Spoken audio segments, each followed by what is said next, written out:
Gara-gara saya badung, gara-gara saya nakal, ibu bapak saya malu. Karena tiap main anak orang nangis. Tiap main kebun orang hancur. Tiap main keluar saya berantem. Gara-gara malu karena saya nakal, saya dipondokin. Dari sini saya belajar. Ternyata, nih bapak-bapak nih, ibu-ibu, punya anak nakal itu adalah rahmat dari Allah Subhanahu wa Ta'ala. Artinya begini Pak Kiai, kalau dulu saya nggak nakal, saudara mungkin nggak kenal soulmate hari ini. Sompret kali mungkin. Oh nggak jadi mondok? Kan gue dipondokin gara-gara nakal. Saya dipondokin di Gresik gara-gara nakal.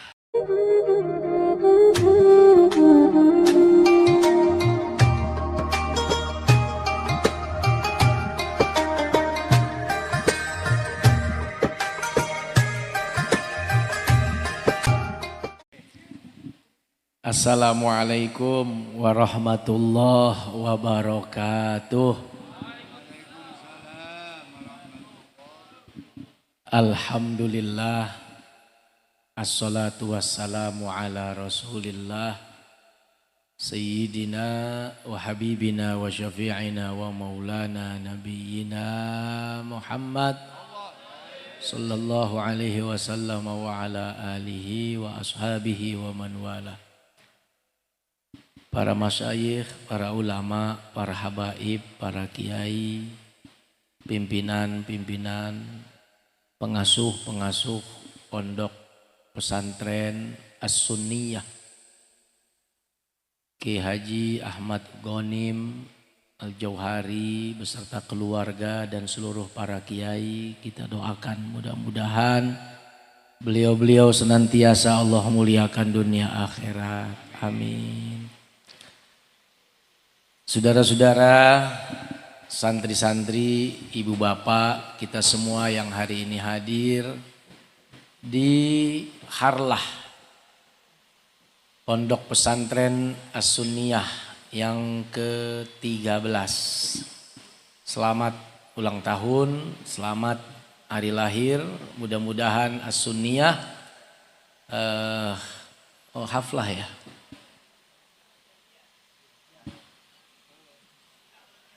Akhirus sanah, bukan? Mudah-mudahan haflah yang ke-13 ini menjadikan anak-anak kita semua, santri-santri, insya Allah diberkahi oleh Allah, ilmunya manfaat dan mudah-mudahan berguna bagi agama, bangsa, juga negara. Amin ya rabbal alamin. Ki Abdul Manaf, Ustadz Hasan, istri saya juga ada di sana, Bu April Jasmine. Alhamdulillah, gembira Pak Kiai saya bisa hadir seperti mengulang sejarah di mana dulu saya juga pernah seperti adik-adik saya hari ini yang luar biasa tadi di depan. Santri-santri yang hebat, santri-santri yang pantas kalau mereka kelak nanti diberikan kedudukan yang mulia dan istimewa oleh Allah Subhanahu wa Ta'ala, karena perjuangan anak, ibu dan bapak soal rasa dan perasaan begitu dahsyat. Melepas anak jauh dari pandangan mata, dititip di As-Sunniyah, bergaul dengan siapa saja santri-santri di sini, entah bagaimana kabar anaknya di sini, entah bagaimana kabar orang tuanya di sana. Begitu luar biasa perjuangan, pengorbanan, perasaan yang dialami oleh ibu, bapak dan anak-anaknya di pondok pesantren. Pantas kalau kemudian Allah Subhanahu wa Ta'ala mengangkat derajat bukan hanya orang-orang beriman, tapi juga orang-orang berilmu. Amin ya rabbal alamin. Saya dulu waktu mondok SD saya di Mambaul Hisan, Gresik, Jawa Timur, Sedayu. Oh, anak satu-satunya, nggak ada kakak, nggak ada abang, nggak ada adik Pak Kiai. Tapi waktu itu saya badung, kata bapak saya badung, nakal. Apa bahasa Jembernya nakal? Hah? Nakal juga Pak Kiai, nakal, badung. Gara-gara saya badung, gara-gara saya nakal, ibu bapak saya malu. Karena tiap main anak orang nangis. Tiap main kebun orang hancur. Tiap main keluar saya berantem. Gara-gara malu karena saya nakal, saya dipondokin. Dari sini saya belajar. Ternyata, nih bapak-bapak nih, ibu-ibu, punya anak nakal itu adalah rahmat dari Allah Subhanahu wa Ta'ala. Artinya begini Pak Kiai, kalau dulu saya nggak nakal, saudara mungkin nggak kenal soulmate hari ini. Sompret kali mungkin. Oh nggak jadi mondok, kan gue dipondokin gara-gara nakal. Saya dipondokin di Gresik gara-gara nakal. Berarti apa ya? Mafhum mukhalafahnya. Kalau nggak nakal, bisa jadi saya tidak mondok. Karenanya saya berpikir, bisa jadi ketika bapak, ibu punya anak yang nakal, itu rahmat dari Allah.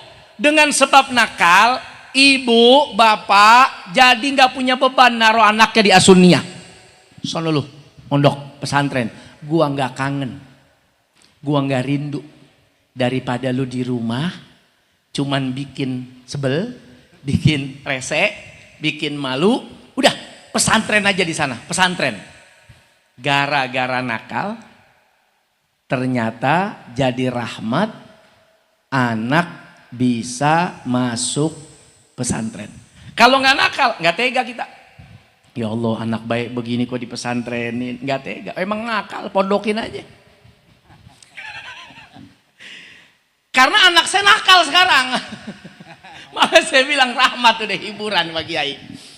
Dengan sebab nakal itu, saya punya anak, saya pondokin di Kerawang, di pesantren Kemamduh, apa Bustandul Wildan. Nah, tapi nggak lama tuh, nakal bener, setengah tahun waktu TK. Jadi ada satu asrama namanya As-Sober. Saya bilang sama Pak Kiai, mas sudah almarhum bukan Kemamduhnya. Jadi saya bilang begini, Pak Kiai, ini anak saya nakal benar. Dulu waktu masih sekolah apa namanya, iya macam PAUD begitu ya. Kalau PAUD kan pendidikan anak usia dini. Kalau PAUL usia lanjut. Berapa kali anak orang dinangisin. Panggil kepala sekolah saya dipanggil. Tapi saya bilang anak saya hebat. Kamu hebat Sultan, hebat. Kenapa hebat? Orang anak nakal gini kata emaknya. Hebat. Orang ngundang saya tuh 2 bulan 3 bulan. Tapi anak saya gara-gara nakal. Hari ini dia nakal. Besok saya bisa datang ke sekolahnya. Saya bilang hebat, gak pakai undangan resmi. Tangan datang kepala sekolah yang ngundang. Sampai di sana kata Kiai, tenang. Ini emang tempat anak nakal. Namanya aja asrama As-Sober. Emang khusus orang-orang yang sabar di sini. Nakal semua nih anak. Jadi ada orang baik bersama dengan orang-orang yang lebih baik. Nih kumpulan anak-anak nakal digabungin dengan yang paling nakal. Udah kumpul semua tuh yang nakal-nakal. Singkat cerita 5-6 bulan kiainya panggil saya. Pak Ustadz, mohon maaf, kayaknya lebih cocok Pak Ustadz yang didik anaknya. Emang kenapa? Orang tidur siang, anak saya gangguin santri yang pada tidur. Dibangun-bangunin, bangun, orang tidur siang. Dia nyari temen, dibangun-bangunin. Ntar begitu pas udah bangun, ya santrinya ngantuk kan. Sebel, ngadu sama orang tuanya. Akhirnya anak saya ditaruh di kamar Pak Kiai yang ada AC-nya. Baru anteng. Pinter juga anak saya nih akalnya nih. Dia gangguin biar asramanya pindah. Begitu tinggal di kamar yang ada AC-nya baru anteng. Cerdas juga rupanya santri nih. Jadi ini pertama nih. Bapak ibu yang anaknya nakal, iya Pak Ustadz, saya malu punya anak nakal, akhirnya saya taruh di Asunia. Saya malu punya anak nakal, akhirnya saya pesantrenin. Jangan malu saudara-saudara. Bisa jadi ini karunia, rahmat, bentuk kasih sayang Allah Subhanahu wa ta'ala. Karena nakal akhirnya kita rada sebel. Karena rada sebel kita jadi takut. Takut anak kita nakalnya berlanjut. Khawatir anak kita nakalnya terus-terusan. Akhirnya dengan tega, hampir nggak ada rasa kasihan, taruh aja di pesantren. Dan itu saya alamin. Baik saya mengalami dari orang tua saya maupun akhirnya anak saya juga saya perlakukan hal yang sama. Nah tinggal dua nih yang kembar nih. Itu rencana saya mau taruh sini Pak Kiai nih. Saya nggak tahu nih. Itu teman berantem saya tuh. Akil Mahir Pak Kiai Manaf tuh. Itu teman berantem saya. Pokoknya kalau sama saya pokoknya urusannya tinju, berantem. Dan dia berani itu ngatain saya itu berani. Tapi saya bilang keren. Saya sama anak tuh apa ya? Saya takut kalau bicara yang enggak gitu. Pokoknya saya bilang oh anak baik, anak berani. Tapi gimana caranya? Beraninya nanti saat di mimbar, saat di panggung. Dan saya bilang sama anak saya, pesantren itu bukan tempat anak nakal, saya bilang gitu. Tapi tempat anak-anak pinter, anak-anak hebat, anak-anak berkualitas, anak-anak yang luar biasa, penuh dengan mimpi, cita-cita dan harapan. Jadi mindsetnya dirubah. Kalau dulu karena nakal masuk pesantren, gara-gara punya anak nakal di pesantrenin, sekarang coba dirubah pesantren itu tempatnya anak-anak hebat. Anak-anak yang punya mimpi, mimpi untuk bangsa dan negara, mimpi untuk agama, mimpi untuk keluarga yang lebih baik lagi, insya Allah. Saudara-saudara, Bapak Ibu para santri yang dirahmati Allah Subhanahu wa ta'ala. Pengalaman demi pengalaman pasti. Setelah itu saya pindah menuju ke pesantren Asidikiyah Pak Kiai dulu. Di almarhum wal maghfurlah Dr. Kiai Haji Nur Muhammad Iskandar SK. Beliau sudah wafat, mudah-mudahan senantiasa dirahmati Allah Subhanahu wa ta'ala dan guru-guru kita semuanya juga. Nah, waktu itu nih bapak saya, emak saya ingat banget saat dia bicara sama saya. Cok, dia panggil saya Ucok karena saya Nasution. Cok, kau mondoklah. Sudah, jangan pikirkan ayah dan emak. Kau pesantren, kau nggak punya abang, kau nggak punya adik, kau nggak punya kakak. Kau hidup sendiri. Belajar kalau nanti ayah nggak ada, belajar kalau nanti emakmu nggak ada. Apa yang akan kau lakukan, apa yang akan kau perbuat, belajar dari sejak dini kau pesantren. Saya sempat nolak, tapi tetap dipaksa sama orang tua. Jadi kadang-kadang sesuatu itu memang perlu dipaksa dengan tujuan, ya kalau nggak dipaksa ya balik lagi, saya juga nggak ada di sini mungkin. Tapi karena dipaksa saat itu, orang tua saya cuma satu niatnya. Saya ingin kamu jadi anak yang ingat siapa ayahmu, siapa emakmu. Cuman itu bapak, ibu, niat orang tua saya waktu mondokin ya. Dia nggak bercita-cita tuh saya jadi ustadz atau jadi kiai atau jadi siapa apa. Enggak, cita-cita dia cuma satu. Saya kepengen kamu tahu siapa ayah, siapa emakmu. Biar kamu paham siapa saya, siapa emakmu. Masya Allah. Singkat, padat, tapi buat saya dalam. Dan akhirnya lulus dari pesantren. Bapak saya ini tukang pisang goreng. Ini sahabat saya Ustadz Hasan nih juga dulu satu alumni juga dengan saya. Kakak kelas saya. Jadi tukang gorengan. Nyari duitnya tuh bayar pondok tuh Pak Kiai. Jualan gorengan buat saya pesantren. Dia bilang, saya yakin kalau untuk pesantren, untuk agama pasti Allah kasih saya rezeki. Itu hebatnya orang tua saya dulu tuh. Dan orang tua kita pastinya. Harus begitu yakinnya Pak. Jangan takut gitu. Dan orang tua saya bilang satu waktu kalau saya nggak ada, Allah pasti jagain kamu Cok. Gitu. Karena saya udah minta nih sama Allah. Dengan saya modal hari ini nih, saya investasi nih untuk kamu. Buat Allah. Masa sih? Apa yang saya investasikan tidak menguntungkan. Bapak sih itu pedagang. Jadi otaknya kadang-kadang masih ada otak bisnisnya gitu. Sampai kepada Allah saja masih hitung-hitungan investasi tuh. Saya jual pisang goreng. Saya investasikan anak saya untuk Allah. Masa sih Allah nggak kasih keuntungan buat saya dan anak saya?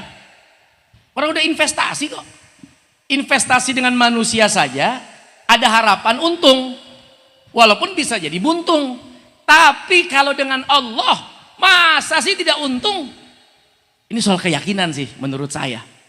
Dan subhanallah, ya saya nggak pernah membayangkan apa yang hari ini saya dapatkan saudara-saudara.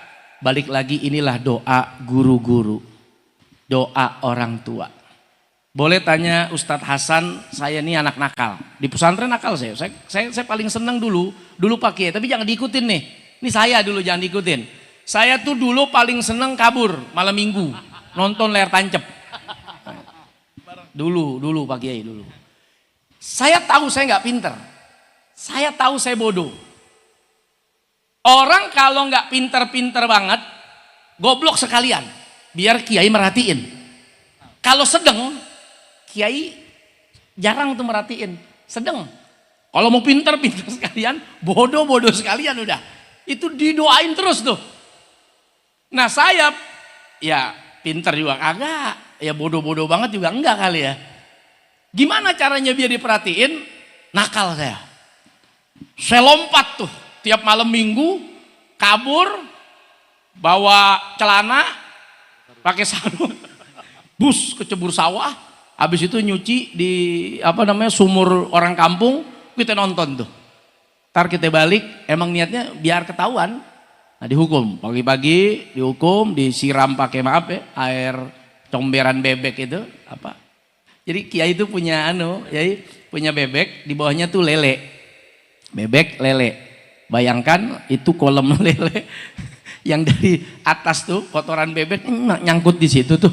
Tuh disiram ke kita yang nakal. Segernya minta ampun. Saudara-saudara ada nggak di Asuniah yang digituin? Hah? Wah sekarang mah nggak berani kita. Langsung Pak Kiai. Dulu Allah. Tapi bapak saya tuh seneng. Bapak saya tuh bilang sama Abah Nur. Bah, kalau anak saya nakal mau digebuk, gebuk aja katanya. Pukul aja. Saya udah serahkan kok. Begitu. Tuh antara dia sebel sama saya, apa dia pengen saya jadi orang pinter, saya nggak paham tuh. Pokoknya segitu pasrahnya orang tua dulu. Dulu. Nah, bahkan maaf banget. Saya ditempeleng tuh. Wah. Nggak ada marah orang tua. Ditempeleng. Dan saya senang ditempeleng Kiai itu. Saya yakin, ini keyakinan nih, balik lagi, kalau nggak yakin jangan diikutin. Kita kena mental. Saya yakin di dalam marahnya Kiai, pasti ada cinta dan ada doa. Itu keyakinan saya itu. Ya, kalau nggak yakin jangan dah, bengep doang tuh ntar. Tapi kalau yakin insya Allah jadi tuh. Kita punya teman siapa, Karim. Gus Karim, Temanggung. Itu temen nakal saya tuh. Anak Kiai juga. Anak Kiai Bisri. Sekarang jadi Dewan. Jadi waktu kabur Pak Kiai, ketahuan. Karena anak Kiai bukan cuma ditempeleng, diinjek. Sekarang jadi anggota Dewan. Tahu begitu. Dia bilang, Gus, ditempelengnya jadi anggota Dewan gimana dibalok? Kalau dibalok jadi presiden kali Gus.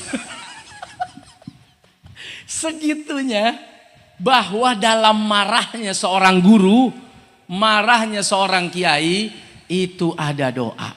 Saya nggak bicara bahwa itu benar atau salah, tidak. Saya cerita pengalaman. Artinya kalau adik-adik di sini tidak mengalami itu, alhamdulillah. Dulu luar biasa. Ada lagi almarhum Ustadz Mubarok. Kalau udah bawa selang, kita tahajud Pak Kiai. Jam 3 nih tahajud, selang isi semen. Bagaimana sih selang isi semen? Selang dicor sama semen dalamnya tuh. Jadi nyabet tuh selang isi semen. Bengkak biru. Tapi hebatnya di tengah kesulitan begitu, kita bisa tuh tidur di dalam lemari begini dan nyelip. Tuh nggak logis juga tuh Pak Kiai itu. Saya pikir hebat juga santri otaknya nih. Bisa tuh gini nih, nyelip. Sampai tuh Ustadz nggak tahu kalau dia nyelip dalam lemari. Kadang dia tidur tuh di balik pintu, dibuka nggak boleh tidur. Tidur berdiri bisa. Santri tidur berdiri. Jalan ke masjid tidur bisa. Masya Allah. Bisa begitu ya. Hebat. Dilatih menghadapi berbagai situasi, kondisi dan keadaan Bapak Ibu. Sehingga tidak cengeng anak-anak kita. Kuat mentalnya. Tidak seperti generasi stroberi katanya Pak Kiai. Generasi yang gampang kelihatannya bagus, indah, tapi begitu dibejek sedikit hancur. Begitu dibejek sedikit ternyata rusak. Nah, jadi generasi yang insya Allah generasi hebat lah as-sunniyah ini. Amin. Ya Rabbal Alamin. Dan nggak lama lah kata bapak saya dulu, perpisahan kita di pesantren kamu dengan ayah emak di rumah paling 6 tahun kata ayah. Nggak lama. Satu waktu nanti kita akan berpisah selama-lamanya di dunia ini. Dan itu terjadi akhirnya. Ayah saya 2021 dan emak saya udah meninggal semua.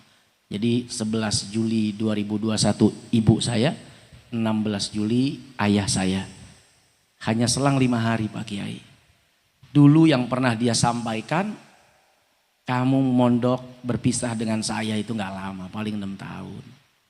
Tapi setelah itu kita akan berpisah begitu lama, bahkan selama-lamanya di dunia. Dan itu tidak pernah terbayangkan saat ini udah terjadi gitu dengan saya.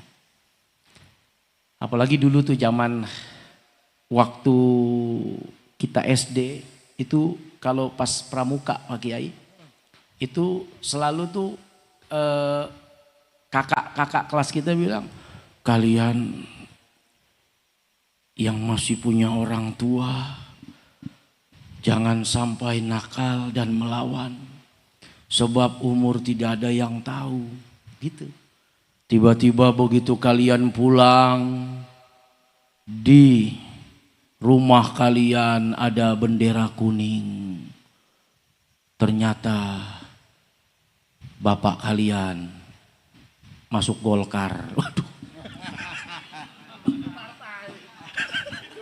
Zaman dulu bendera kuning kan. Waduh kacau, saya pikir meninggal. Kan dulu cuma ada Golkar, P3, PDI gitu. Zaman dulu tuh. Itu terngiang-ngiang tuh tiap kali pulang. Saya tidak ada bendera kuning enggak. Jadi keingetan terus gitu. Terasa takut, khawatir bagaimana orang tua kita pergi meninggalkan kita untuk selama-lamanya. Dan Masya Allah, Subhanallah, hari ini benar-benar sudah terjadi. Tapi terakhir, saya beruntung. Pertama beruntung punya orang tua yang seperti beliau. Beruntung akhirnya ya paling tidak sekurang-kurangnya Fatihah tiap habis sholat. Yasin malam Jumat masih bisa. Rabbi gfirli wali walidayya masih hafal. Dan ternyata itu yang besok dibutuhkan ayah ibu kita. Kenapa dalam riwayat izamata benu Adam in qata'a amaluh itu yang masuk waladun soleh itu. Anak soleh bukan suami soleh, bukan istri soleha itu. Gimana itu? Apalagi yang namanya soleh, saya ya. Coba pikirin nih, ini hebat di Nabi nih. Suami soleh itu kan hebat ya. Istri soleha kan hebat ya. Tapi dalam riwayat ini yang masuk justru anak soleh. Karena suami soleh itu nggak jaminan istrinya meninggal dia masih doain. Coba yang soleh-soleh. Ayo, kalau istri udah meninggal kira-kira masih doain apa kawin lagi? Oh, kawin lagi. Sebelum meninggalnya pengen kawin lagi kita. Apalagi udah meninggal. Coba istri yang solehah. Belum tentu. Nggak ada jaminan nih. Belum tentu masih mendoakan suaminya yang udah wafat. Ya kan janda dalam fikih boleh nikah lagi. Terus kalau udah nikah lagi, masih diingat tuh yang dikubur. Orang dia meninggal lah ya, jangan-jangan dia yang nyumpain. Ayo, mulai bimbang lo ya. Mulai kepikiran ya. Jangankan saudara, saya punya bini no. Nyanyian bini saya juga lupa kali sama saya tuh ntar. Iya masih cakep begitu lagi. Mudah-mudahan panjang umur deh gue. Siapa yang jamin? Ayo, siapa yang berani jamin? Istri kita masih ingat, suami kita masih ingat. Siapa yang jamin? Yang jamin masih ingat Nabi, anak yang soleh itu. Dah kalau itu kita punya, itu bukan jaminan dari capres tuh, bukan jaminan dari caleg. Itu yang jamin Nabi Muhammad Sallallahu Alaihi Wasallam. Udah pasti dah. Kalau soleh solehah, ya daulah, udah pasti. Karena kalau dia nggak doain, dia nggak dapat tuh kategori soleh itu. Dia nggak dapat tuh kategori anak berbakti. Kalau dia kategorinya anak soleh, maka ada kepastian dia pasti doain kita sebagai orang tuanya. Dan bapak ibu nanti saat semua sudah melupakan, semua sudah meninggalkan, semua sudah tidak lagi peduli, bahkan mencari teman yang baru, mencari keluarga yang baru. Mungkin bisa jadi anak yang hari ini kita sekolahkan di As-Sunniyah, kita pondokin. Dia yang ingat kita dengan doa-doanya. Dan hebatnya walad itu nggak harus anak kandung Pak Kiai ya. Anak siapa aja. Anak tetangga kek, anak santri. Ya walad gitu tuh. Ya walad ta'al walad gitu. Anak siapa gitu walad. Nah, makanya santri itu kalau udah punya, ya Pak Kiai punya santri banyak, wah itu waladun soleh loh, aulat-aulatnya tuh dahsyat. Saya belum punya pondok sampai hari ini Pak Kiai, tapi doain. Saya memang nggak mau sekarang sih punya pondok. Jadi saya tuh punya niat Pak Kiai. Bapak saya tuh lulusan Mustofawiyah Purba Baru di Sumatera Utara, Mandailing Natal. Alumni pesantren Mustofawiyah. Dia perantau ke Jakarta. Dia usaha Pak Kiai. Dia bilang begini. Saya tuh kalau mau bikin pesantren bisa aja.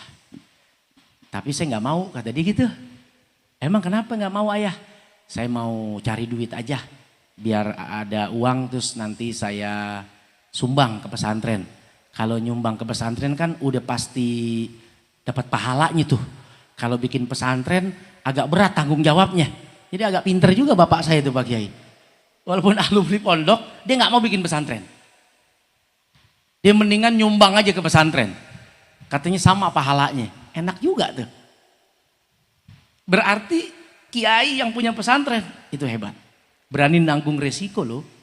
Resiko anak-anak orang itu. Dasar. Yang dididik anaknya Pak Ijo, Pak Imin.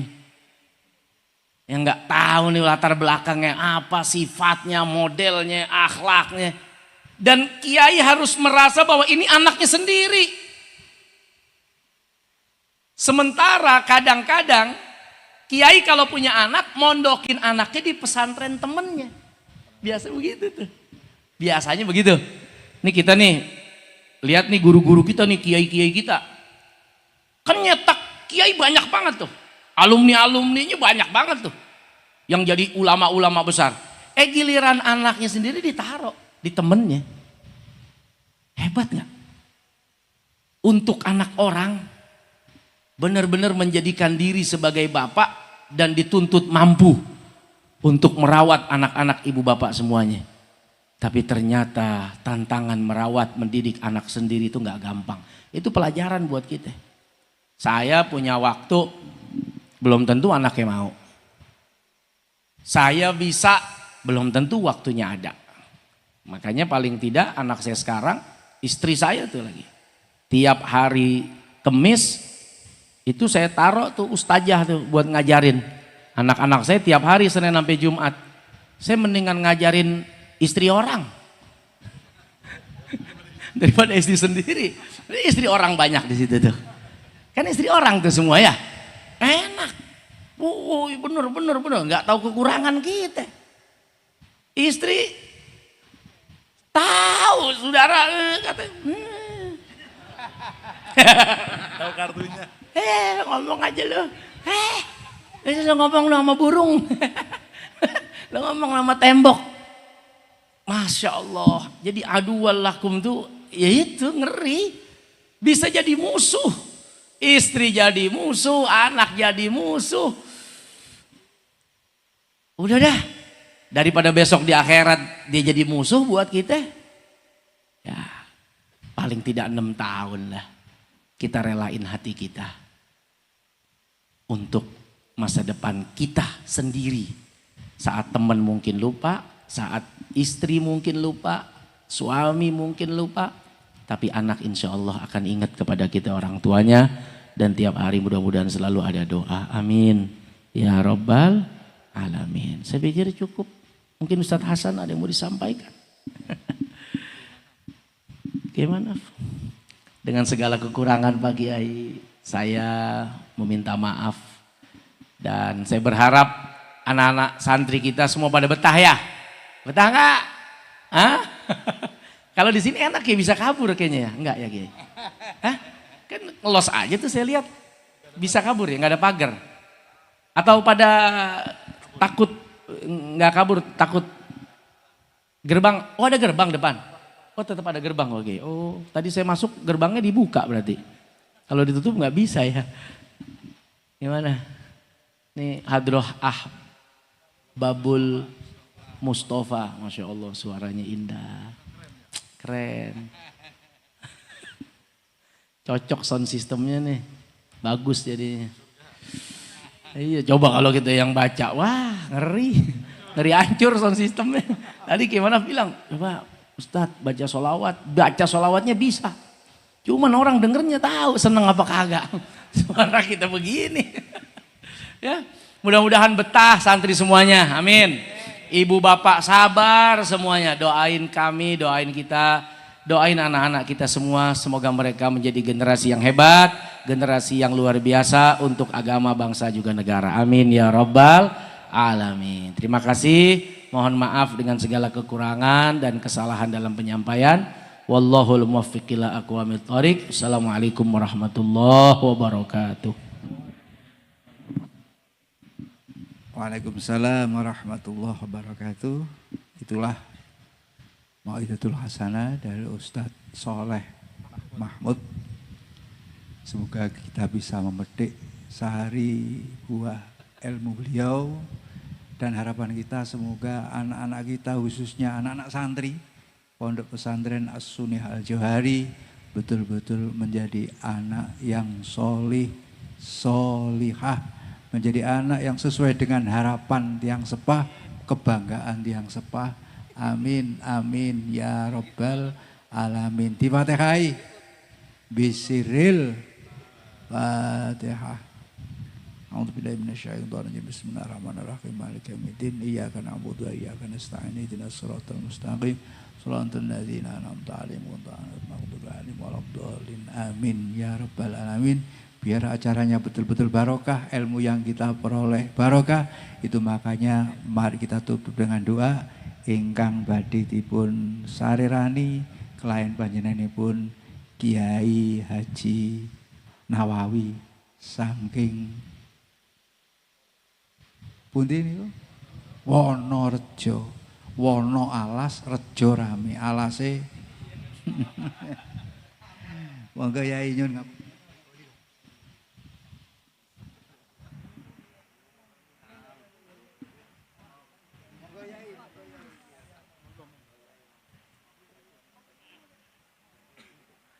Assalamualaikum warahmatullahi wabarakatuh. Waalaikumsalam. Monggo maos Fatihah jatuhke teng Rama Sayyidina Jauhari Mizawabi. Nika kula anggap guru besar kula. Soale kula saged maca kitab lantaran Jauhari niki. Kula mlebet mriki niki taun 50.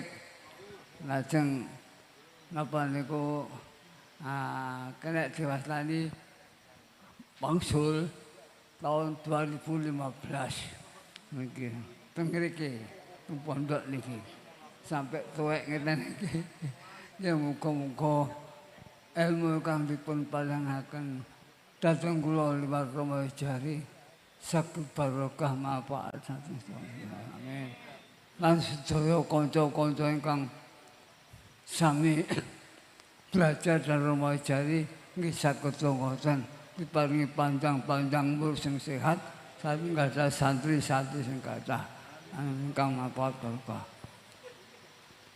Al-Fatihah. A'udzubillahi minasyaitonir rajim. Bismillahirrahmanirrahim. Alhamdulillahirabbil alamin. Arrahmanir rahim. Maliki yaumiddin. Iyyaka na'budu wa iyyaka nasta'in. Ihdinas siratal mustaqim. Siratal ladzina an'amta 'alaihim ghairil maghdubi 'alaihim waladdallin. Alhamdulillahi haqqa hamdih.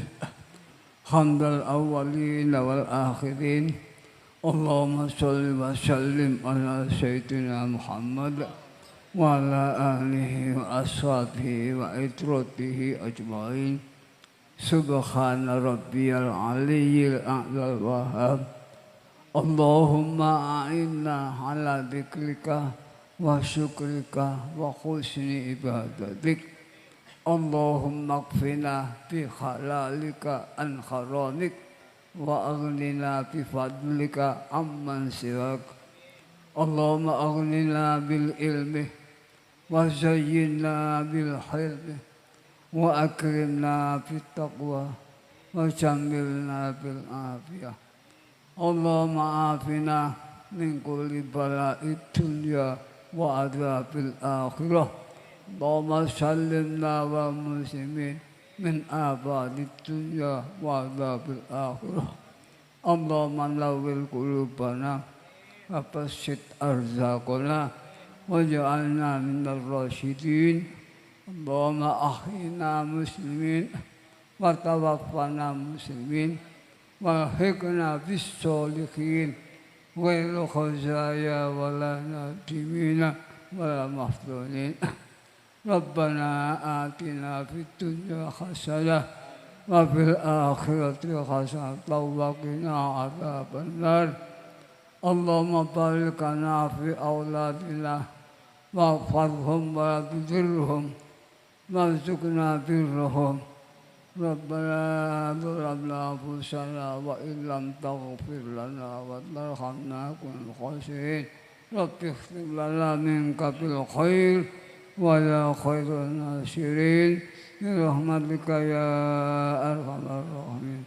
Wa sallallahu ala sayyidina Muhammad walhamdulillahi rabbil alamin. Kirang langkung ngapunten. Wassalamualaikum warahmatullahi wabarakatuh.